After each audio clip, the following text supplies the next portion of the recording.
So can you get the employee retention tax credit if you've already got the PPP and PPP2? So it turns out you can't. In fact, I had a client who came to me. He owns a restaurant in Oklahoma, and his accountant told him that, hey, you can't get the employee retention tax credits because you already got the PPP, you already got the PPP2, and you already got the restaurant revitalization fund. And what happened? I said, well, let's take a look at this. Let's break it down. And we went through the process and we looked at all of his aid packages. We looked at all of his, everything that he received. We looked at all of his payroll. We looked at all the different periods, the qualifying periods, the non-qualifying periods, the covered employees, the uncovered, the excluded employees. And it turns out that his accountant was wrong. And that's okay, right? Because, most accountants they're focused on keeping their clients in compliance, but they're not looking for where are the additional opportunities.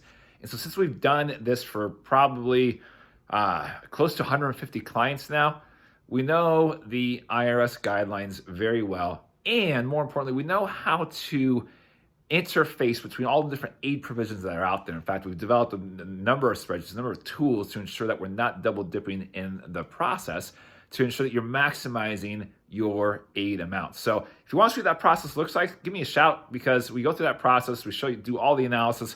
Actually, it doesn't even cost you anything. We'd rather do all the work up front.